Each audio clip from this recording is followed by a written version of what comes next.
There's something I don't quite get about Gilbert Burns' retirement. I saw certain people commenting like the UFC like to send their legends to get slaughtered in the end, or another legend ending on a losing skid. And let's make that clear. If you're looking for a fairy tale or ending on a high note or on a pedestal, wherever, MMA is not the sport you're looking for. Like, if you're doing it in the fans' perspective, I mean, it's useless, by the way, to end on top. Look at the top guys. Henry Cejudo, but he retired in his prime. Came back. He lost 4 in a row. Who, Khabib, but he didn't prove anything, retired too early. Like, GSP, he came back, won a second belt, yeah, but he never defended the middleweight belt, ran away from Whitaker or Romero or whoever. Even John Jones, he came back, won a belt, defended it, yeah, but he ruined the division, didn't find Aspinall, we were waiting for that. So, in the fans' perspective, it's useless. They will talk no matter what.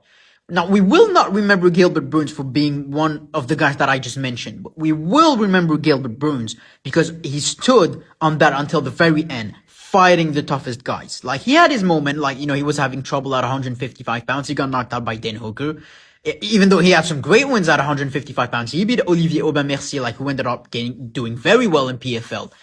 Then eventually he moved up at 170 pounds. I think it was on a 4-fight win streak in the division. He beat Garner Nelson. He knocked out Damian Maia in the first round, who was on the 3-fight win streak, dominated Tyron Woodley and got to the title fight. He got to that point where he was the top guy to fight for the title. Fought Kamaru Usman, hurt him badly in the first round, was one of the few who could put him in trouble at that time. There was obviously Colby Covington in the first fight. It didn't go his way. Then, he got wins over Stephen Thompson, Jorge Masvidal. Took that fight against Khamzat Chimaev when no one wanted to fight him, or at least no one could test him. And he did more than that. Then he ended on a 5-fight losing skid. But dude fought, if you look at who he fought Belal Muhammad, who ended up becoming a champion. JDM, literally 2 consecutive champion. Belal, and then immediately after JDM ended up becoming champion. Sean Brady, Michael Morales, all killers. And until the very end, he fought Mike Malott. Yeah, we enjoyed seeing Robbie Lawler and Michael Chiesa ending with a win, but they fought Nico Price. Gilbert Burns was not there to fight Nico Price, and until the very end, until the age of 39, he was saying, I think I can do better. I have more to give. He wasn't there to fight a Nico Price. That's the point. He was there to fight a guy, a young buck who was looking to get into the top 15. Took the Mike Malott fight, not because he was forced to.